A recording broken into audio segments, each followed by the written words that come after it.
My Lord. My Lords, I've added my name to Amendment 379, introducing an express statutory right to protest, imposing both negative and positive obligations on authorities that recognise the right to protest. We were told at committee, and we've been told again, that, as Baroness Jones has reminded us, that this won't be necessary. But as Baroness Jones has rightly pointed out, I think this whole group of amendments indicates exactly why it is necessary. This whole section, as the noble Lord Marks of Henley-on-Thames has explained, would actually undermine the right to protest. A constant concern that I've had with this bill is that this is just the latest iteration of adding new powers to a veritable arsenal of laws already on the statute books, undermining, curtailing protests. But the problem is that we keep making new laws that seemingly are then not enforced or not consistently enforced, leading then to a demand that something more should be done, and more, and more. And each time that normalises the chipping away of the right to protest as a democratic norm, not as an unqualified right, but as a norm.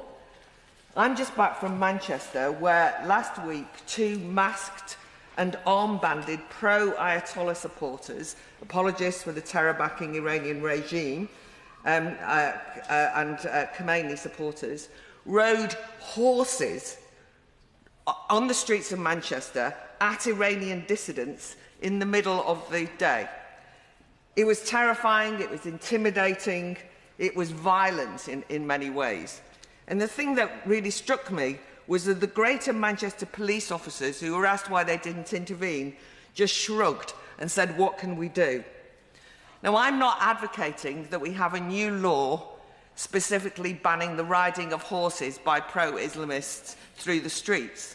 I'm suggesting that what we need is more decisive police action and use of the laws that we've got when they're required. And I'm just worried about this building up of more and more laws. It's one of the reasons why I share with other noble lords real concerns about the vague phrasing of Clause 139, the absence of a clear definition of vicinity, as has been explained, that would allow the police to create substantial no-protest zones around places of worship, while giving powers to ban demos that may have the effect of intimidating people so as to deter them from religious activities, is a very permissive power. Now, I mean, I think we all understand it. I thought it was interesting that the noble Lord Pannick described what he considered Clause 139 was, and he talked about on Saturdays at synagogue people being intimidated, and we all recognise that. But that's not what Clause 139 says.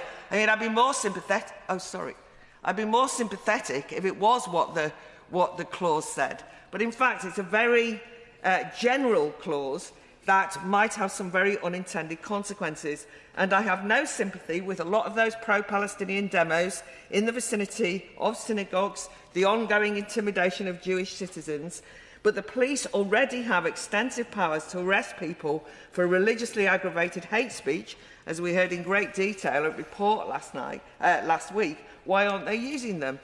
There's also the existing powers available to the police to allow them to impose conditions on demos that intimidate people who wish to engage in worship under the Public Order Act. So what is 139 for? And whatever it's for, I'm afraid that it might have, I think, some unintended consequences. I think that may intimidate worshippers, that idea of may intimidate worshippers, because they're told so by religious leaders, would potentially enforce a form of blasphemy law in the vicinity of a place of worship. This is a question asked by Big Brother Watch, and I think they have a point. I can't see how Clause 39 doesn't prioritise religious sensitivities at the expense of freedom of expression and assembly. And that could happen in 2 ways. Firstly, how do we ensure that Clause 139 doesn't insulate religious institutions from scrutiny or opposition?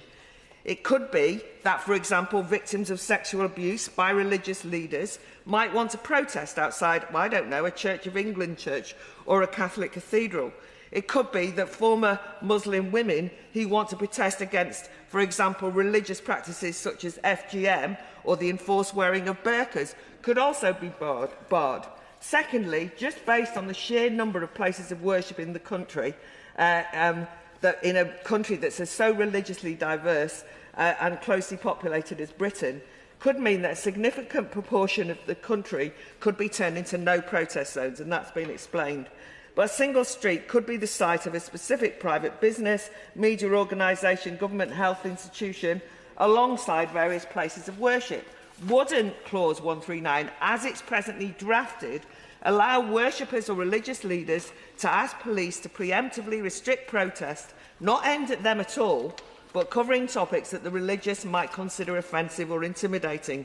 A women's rights pro-choice demo aimed at an anti-abortion charity's offices, for example, but in the vicinity of a Christian church, or a pro-Israel demo at a media organisation complaining about biased TV coverage, but in the vicinity of a mosque. You could see how that could happen.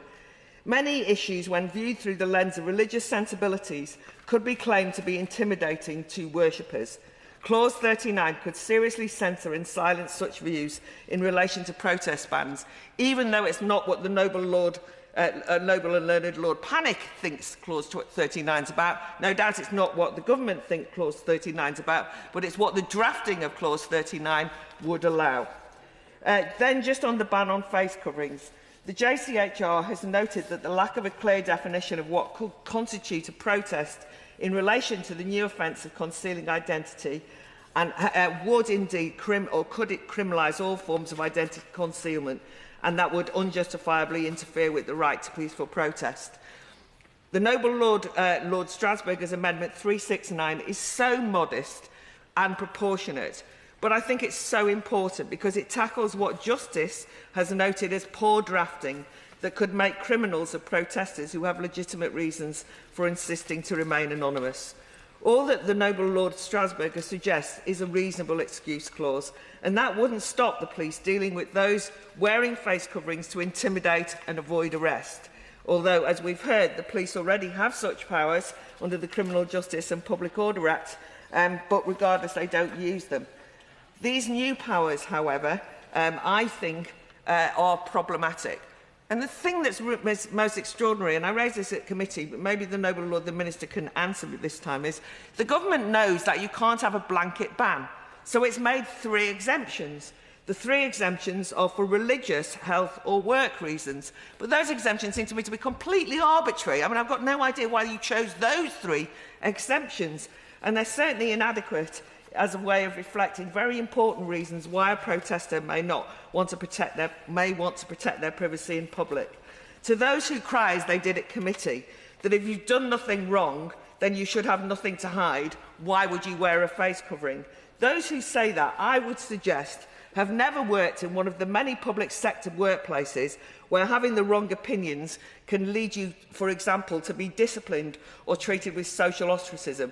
Try being a gender-critical feminist academic going on a demo without having your face covered, and you might find yourself on the wrong side of academia when you go back to work. Or they've never been the victim of stalking or harassment and want to conceal themselves when on a public protest that could be, by the way, filmed either by the mainstream media or live streamed by phone.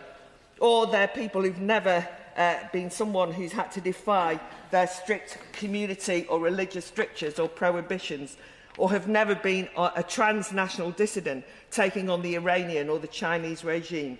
So anonymity is an important enabler of freedom of assembly and association. And while, as we'll see later, there's a problem of police deploying live facial recognitions at protests per se, a prohibition on face covering at protests could represent a step towards the possibility of widespread biometric surveillance at protests as well. So I'm afraid there is no presumption that the right to protest is secure in today's political climate, never mind a future government. And if the clauses in this bill aren't reined in, then I think that the right to protest will be even more fragile. Yeah. Very good.